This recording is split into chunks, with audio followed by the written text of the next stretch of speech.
कई बार मैं ऐसे व्यक्ति से जब मिलता हूँ, उनसे उनके बारे में बात होती है तो वो बताते हैं कि बिजनेस ऐसा चल रहा है, रिसेशन हो रहा है और मंदी हो रही है, ये दिक्कत आ रही है, वो दिक्कत आ रही है। तो जब मैं उनकी बातों को सुनता हूं, फिर मैं देखता हूं यार मैं कितना ब्लेस हूं, क्यों कितनी प्रॉब्लम्स हैं उन लोगों को, कितना दिक्कत है उन लोगों को, कितनी मुश्किलें। और फिर मालूम होता है कि नहीं, हम यहूदा के वंश से हैं, हमारे गधे भी अंगूरों की दाखलता में बंधे होंगे, उसने कहा है। कारण क्या? आपने चुना कि मुझे शरीर के अनुसार नहीं चलना, मुझे स्पिरिट के अनुसार चलना है। और आप किस वंश से जुड़ेंगे, आप किस जगह पे जाएंगे, ये आप लोगों के चॉइस पर, आप लोगों के चुनाव के ऊपर निर्भर करता है। आमीन।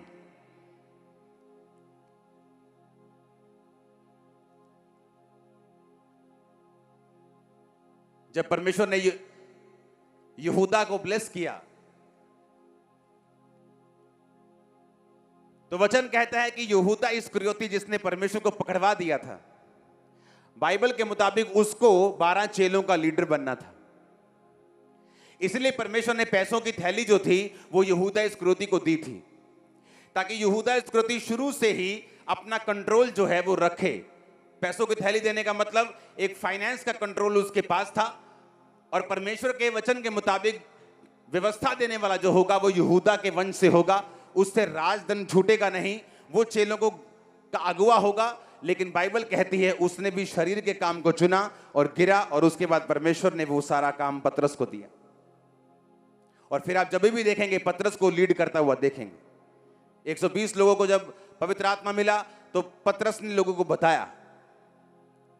जब पिटा गया परमेश्वर के नाम के कारण तो पतरस वहां खड़ा होकर प्रीच करने लगा, बाकी भाई उसके साथ खड़े थे। हालेलुया। ये दुनिया शुरू से ही अकालों, बाढ़ों, रिसेशन को झेलती आई है। ये दुनिया में आते आए हैं और भी आएंगे। लेकिन अगर आप रियली परमेश्वर की स्पिरिट के साथ जुड़े हुए हैं, आप पर इफेक्ट नहीं होना चाहिए, नहीं होना चाहिए। हालेलुया। बाइबल कहती इसहाक उसी देश में जहां पर अकाल था, जहां पर खाना नहीं था, उसने जब फसल को बोया, बीज को बोया, तो फसल को 100 गुना उसने फल को काटा। और लोग हैरान थे कि इसहाक की फसल 100 गुना कैसे बढ़ सकती है, हमारी फसलें 30 गुना बढ़ नहीं रही, लेकिन इसहाक की कैसे। और बाइबल कहती है शाम के समय में वो परमेश्वर के वचन का ध्यान करने के लिए मैदानों में जाया करता था।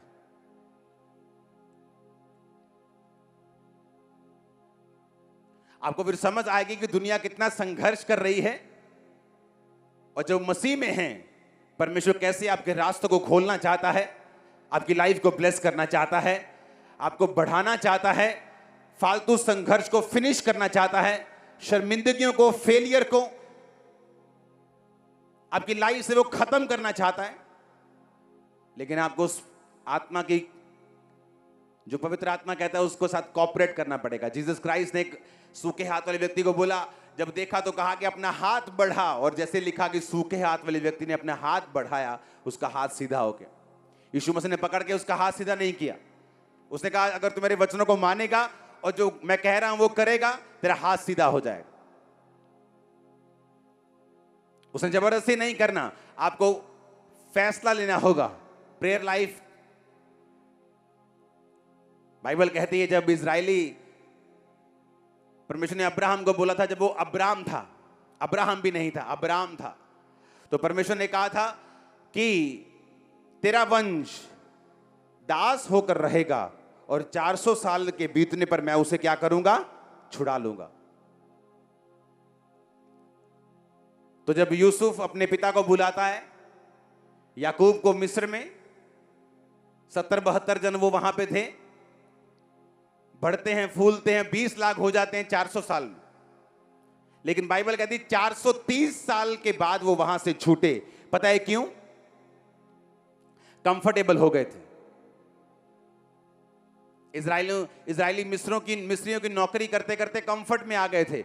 उन्हें मालूम था कि परमेश्वर ने हमारे बाप दादाओं को, अब्राहम को बोला था कि मैं 400 साल बीतने पर तो इस कौम को मिस्र से निकाल कर वहां भेजूंगा जहां दूध और शहद की नदियां बहती हैं। लेकिन वो इतने कंफर्ट में चले गए अपने पाप की लाइफ में कि उन्हें भूल गया कि परमेश्वर की कोई भी भविष्यवाणी अपने आप पूरी नहीं होती जब तक हम उसके लिए फाइट ना करें, हम लड़ाई ना करें, हम प्रेयर ना करें, प्रभु से कहें ना, प्रभु तूने कहा था ऐसा होगा तो वो होना चाहिए। तो परमेश्वर को क्या करना पड़ा? बाइबल कहती परमेश्वर ने राजा के दिल में डाला इन्हें दुख दे। तो बाइबल कहती राजा ने बेगारी करने वालों के ऊपर, यानी जो काम करने वाले थे उनके ऊपर सरदार लोग ठहराए, उनके ऊपर प्रधान लोग ठहराए। और बाइबल कहती वो उन्हें दुख देने लगे और गारे के काम, मिट्टी का काम और खेती के कठिन जो काम थे वो उनको देने लगे। और जब ज्यादा काम मिला तो रोने लगे, हे प्रभु। प्रभु ने हाँ अब ठीक है, अब मांगो। जब दुहाई दी तो परमेश्वर ने मूसा को कहा अब जा और इन्हें छुड़ा, क्योंकि कंफर्ट में चले गए थे, कंफर्ट जोन में आ गए थे। सुबह जाना जॉब, शाम को वापिस, अरे छोड़ो क्या कनान में जाना, कौन पंगा ले राजा से। लेकिन परमेश्वर ये जानता था कि ये मास्टर प्लान नहीं है, ये इनकी लाइफ में मेरी पूर्ण योजना नहीं है, इनकी अधीनगी में रहना नहीं, बल्कि अब एक टाइम आ चुका है कि ये जाएं और उस देश में जहां दूध और शहद की नदियां बहती हैं उसे अपने अधिकार और वश में कर लें। आमीन। और परमेश्वर ने दुखों का इस्तेमाल किया। कई बार आप सीधी उंगली से मानते नहीं, सीधी उंगली से प्रेयर नहीं करते। सुबह काम, शाम को कोई नया काम, शाम को नया कोई ठेका पकड़ लिया तो परमेश्वर फिर आपको उंगली टेढ़ी करता है और दुखों को भेजता है। और फिर हम कहते हैं नहीं हमें प्रेयर करनी है, नहीं आज थर्सडे चलो चर्च चलते हैं, नहीं संडे मिस नहीं करना। पहले ऐसा नहीं था। तो इससे पहले कि परमेश्वर दुखों के साथ आपको अपनी ओर खींचे और आपके शरीर के कामों को दुखों के साथ खत्म करने की कोशिश करे, आपको अपने आप सीधे हो जाना चाहिए और स्पिरिट में चलना चाहिए और प्रेयर में जाना चाहिए। आमीन। और जब बाइबल कहती 430 साल हो गए, क्यों? वो 30 साल ज्यादा क्यों हुए? उनके आलस के कारण। इसलिए पौलुस ने अपने आत्मिक बेटे तीमुथियुस को कहा कि जो भविष्यवाणी तेरे विषय में की गई है उनके अनुसार तो अच्छी लड़ाई को लड़ना। बाइबल कहती परमेश्वर ने कहा एलिया, हाँ परमेश्वर, बेटा जा और बारिश पड़ेगी, 3.5 साल का सूखा खत्म होने वाला है, जा राजा को बोलते बारिश होगी। एलिया कहता राजा भाग जा यहां से, इतनी बारिश होगी शायद तू वापस भी ना जा पाए। और जैसे ही एलिया गया और बाइबल कहती घुटनों के बीच में मुंह देके, यानी एक इंटेंस जिसे कहते हैं ना खतरनाक प्रेयर, कि टेंशन वाली प्रेयर, कि बड़ी लो लगाकर प्रेयर चल रही, घुटनों के बीच में सिर देके वो प्रेयर करता रहा, अपने सेवक को भेजता रहा, जा देख कुछ हो रहा है क्या। वो गया, वापिस आया, 1 बार 2 बार 3 बार 7 बार, यानी सोमवार मंगलवार बुधवार 7 दिन, 7 बार मतलब परफेक्शन में प्रेयर, एवरीडे प्रेयर, छुट्टी कोई नहीं। आप सेवकाई से छुट्टी कर सकते हो, प्रेयर से छुट्टी नहीं कर सकते। मैं आपसे छुट्टी कर सकता हूं 2 दिन, लेकिन प्रेयर से मेरी कोई छुट्टी नहीं। काम से छुट्टी कर सकते हो 2 दिन, प्रेयर से छुट्टी नहीं कर सकते कि आज मेरा ऑफ डे है, आज मैं प्रेयर भी नहीं करूंगा। हालेलुया। और बाइबल कहती जब 7वीं बार वो गया, उसने कहा एक मुट्ठी भर बादल मुझे दिखाई दे रहा है। जब परमेश्वर ने कह दिया था कि बारिश आएगी तो क्या जरूरत है इतनी खतरनाक प्रेयर करने की? टेंशन क्या है? क्योंकि जिन लोगों ने भविष्यवाणियां होने के बाद प्रेयर्स नहीं की हैं उन्होंने शर्मिंदगी देखी है, क्योंकि वो पूरी नहीं हुई।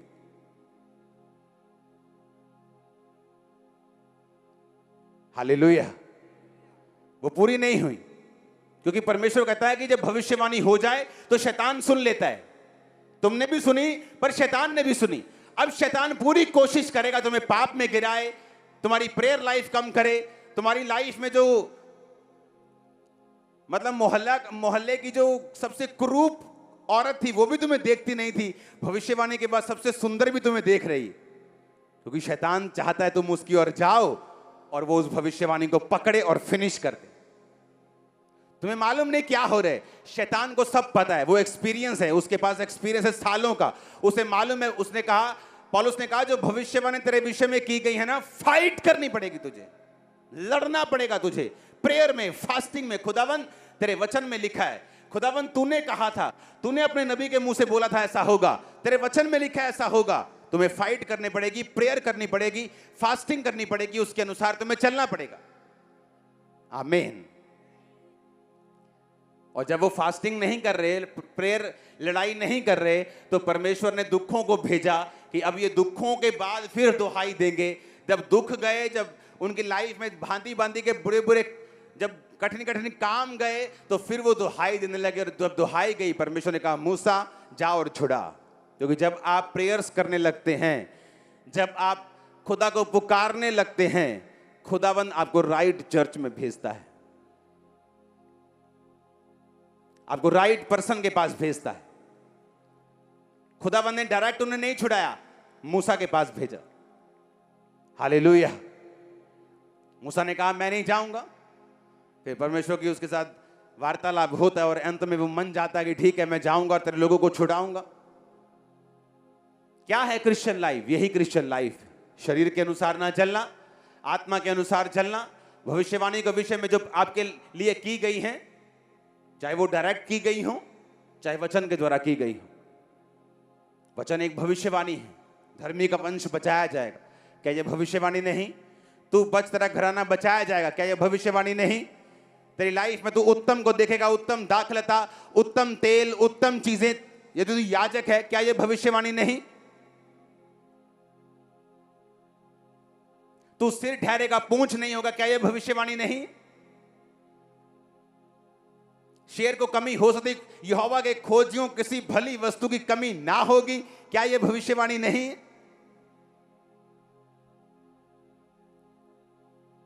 लेकिन जब लड़ाई नहीं लड़ी, तो वो भविष्यवाणियां लटकी हैं स्पिरिट में, आसमान में। है तो तुम्हारी, पर लटकी हैं।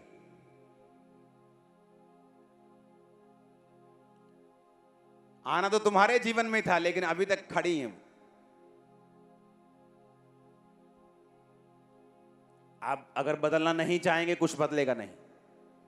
आपको डिसीजन लेना होगा, फैसला लेना होगा बदलने का।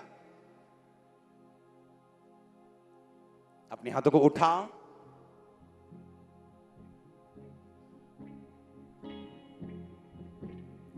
उन भविष्यवाणियों के अनुसार जो तेरे विषय में की गई, वो चाहे वचन वाली हो, डायरेक्ट हो।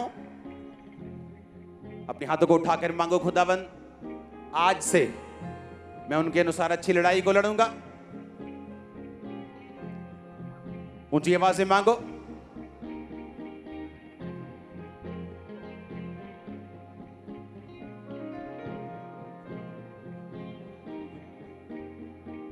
अगले थर्सडे से अपने हाथों को उठा के रखो।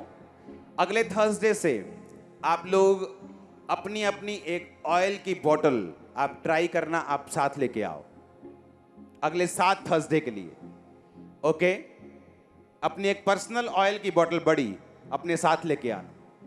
अगले 7 थर्सडे जो अनॉइंटिंग वाले होंगे, डिलीवरेंस वाले होंगे, क्योंकि अगले थर्सडे से डिलीवरेंस और होली स्पिरिट की फीलिंग वाले 7 वीरवार आएंगे। क्योंकि वीरवार पास्टर्स लोग भी शामिल होते हैं हमारे बीच में दूसरी मिनिस्ट्रीज से, इसलिए थर्सडे को फीलिंग 70% होगी, 30% डिलीवरेंस, और संडे को 70% डिलीवरेंस होगी और 30% हम उस पर काम करेंगे। तो इस तरह से हम चलेंगे अगले थर्सडे से। तो ट्राई करना, अपनी ऑयल की बोतल आपके साथ हो, जब भी प्रेयर हो आप उसी को इस्तेमाल करें, उसी को यूज करें, और अनॉइंटिंग से, अभिषेक से अपने सारे बंधनों को तोड़कर लाइफ में बाहर आए और टेस्टिमनी के साथ आए। और मैं आपको बता रहा हूं जो परमेश्वर ने मुझसे कहा, अगले थर्सडे एक नंबर मैं लॉन्च करूंगा। ये आपको इसलिए मैं दिखा रहा हूं ताकि आपको ये मालूम हो कि परमेश्वर ने कहा इसे स्टार्ट करने के लिए। वो नंबर लॉन्च मैं करूंगा, उससे क्या होगा, क्योंकि जो टेस्टिमनीज हैं वो इतनी होती हैं कि आप रेगुलरली टेस्टिमनीज नहीं दे सकते संडे थर्सडे दिन। ओके, तो वो नंबर पे आप अपनी टेस्टिमनी को भेजेंगे, चाहे वो 1 सेकंड की हो, कि आज जब मैं थर्सडे मीटिंग करके जा रहा था तो परमेश्वर ने मुझे गैर भाषा दी, जस्ट एक 30 सेकंड की वीडियो।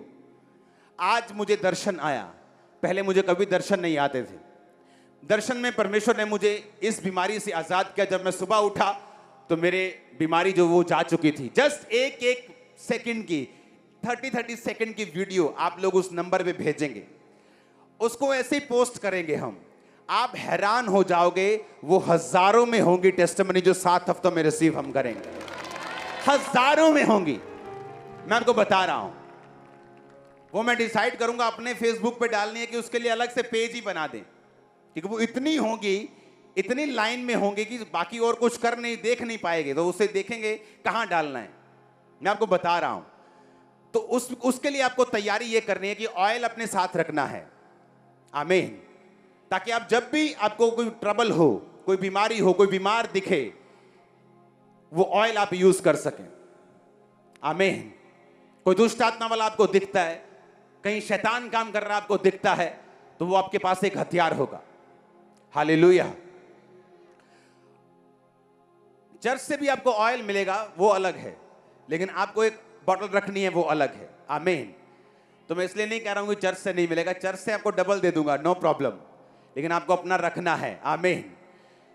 तो जब आप अगले थर्सडे से डिलीवरेंस वीक स्टार्ट हो जाएंगे, और मैं आपको पता है कोई फॉरेन क्रूसेड मैंने अभी नहीं दिया, अभी सिर्फ यहां पे मैं करूंगा 1 महीना, 1.5-2 महीना, उसके बाद क्रूसेड होंगे अक्टूबर वाले, तो मैं तब तक यहीं पे हूं। तो अगर मैं यहां हूं तो मैं आपके बीच में भी हूं, तो रोज की रोटी जो प्रोग्राम रोज आता है वहां पर भी हूं, प्रेयर माउंटेन पे भी हूं, तो आपके बीच में हूं मैं।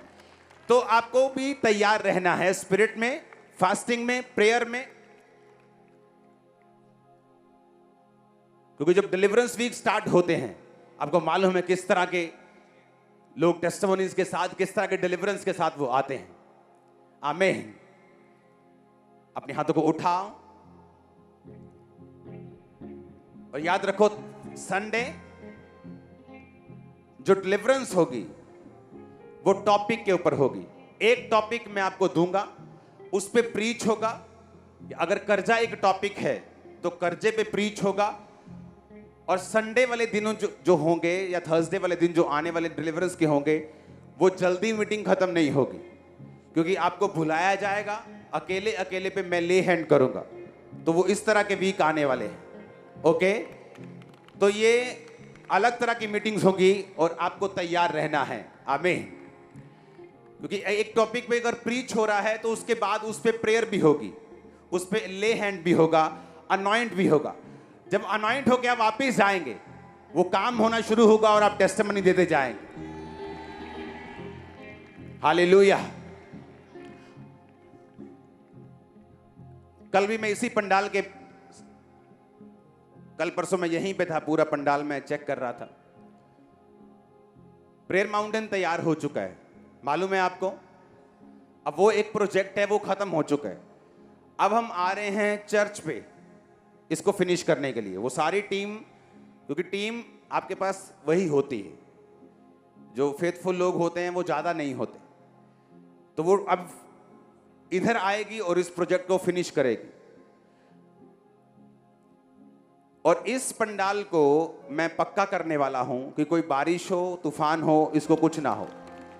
सुनो, आपको मुझे कहने की, सुनो, पिछले दिनों में अगर आप चेक करें, पिछले सालों में, तो लोग फाइनेंस की बहुत टेस्टिमनीज देते थे। पता है क्यों? क्योंकि चर्च उनको बोझ देती थी कि रजिस्ट्री होनी है, लाओ पैसा। अब उसको चर्च को भी करना जरूरी था, क्योंकि रजिस्ट्री का टाइम आगे पीछे नहीं कर सकते। तो ये लो येलो पेपर, बीज लेके आओ, ये लो पीले पेपर, चलो बीज लेके आओ। और लोग लाते थे और ब्लेस होते थे, टेस्टिमनीज देते थे। अब चर्च बोझ नहीं डाल रही आप पे, और आपकी टेस्टिमनीज भी कम है पैसे में। हालेलुया। क्योंकि चर्च बोझ आपको दे ही नहीं रही कितने सालों से, और ये आपके लिए एक गलत चीज है, क्योंकि आप बरकत नहीं पा रहे हो। आमीन। और अगर चर्च को बरकत लेनी, तो आपको मालूम होना चाहिए कि मुझे कॉन्स्टेंटली, मुझे लगातार बोना है, ताकि किसी भी एंगल से शैतान मेरी लाइफ में काम ना कर सके। हालेलुया। कितने मेरी बात को समझ रहे हैं?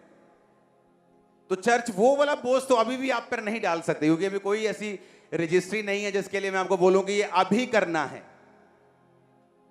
लेकिन आपको ये बात मालूम होनी चाहिए, जब आप बीजों को बोएंगे, अब मैंने टीम को बोल दिया है कि हमें जो चेयर सिर्फ साइड पे लगती है वो 10,000 और ऐड होगी।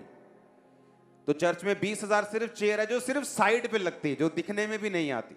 सिर्फ 20,000 चेयर्स होंगी जो सिर्फ साइड पे लगेंगी। तो 10,000 चेयर 31,85,000 की हैं। इसको पक्का करना है, 1.5 करोड़ का खर्चा है। टेंट सारा वाटरप्रूफ आ रहा है, 40 लाख का टेंट है। तो ऐसी चीजें हैं जो अगर मैं आपसे डिस्कस करूंगा तो वो 3-3.5 करोड़ जो होगा वो 1-2 महीने में यहां पे लगने वाला है। तो आपको बीजों के साथ आना है। मुझे कहने की जरूरत नहीं होनी चाहिए कि ये वाले दिन आओ, संडे आओ, थर्सडे, जब भी आप आओ। अब आपको ये ध्यान रखना है कि चर्च में अब एक्स्ट्रा पैसों की जरूरत है। हालेलुया। क्योंकि अंदर का प्रोजेक्ट फिनिशिंग 10 दिन में स्टार्ट हो जाएगी। फिर अंदर का प्रोजेक्ट फिनिश, जैसे प्रेयर माउंटेन किया, ये होगा। फिर बाहर को ये साथ साथ चलेगा। जब आप यहां बैठे होंगे, यहां भी पक्के में एक तरह के बैठे होंगे, अंदर बैठे होंगे तो फिर आप बैठे ही होंगे फिर तो। हालेलुया। तो आपको ये ध्यान रखना है कि जब भी आप अगले थर्सडे और संडे से चर्च जाओ, आपको एक्स्ट्रा ऑफरिंग के साथ जाना है। क्योंकि ये जो करोड़ों के काम है, ये आम संडे थर्सडे ऑफरिंग से आप जानते हो कि कितना उसको मुश्किल है मेंटेन करना। तो आपको ये मालूम होना चाहिए कि मुझे बीजों को भेजना है ताकि ये सारे काम, क्योंकि ये पंडाल इतना ब्यूटीफुल मैं कर रहा हूं इसको, आप मजा, थर्सडे तो और मजा आएगा, शाम को, रात को पूरा चेंज होने वाला है। हालेलुया।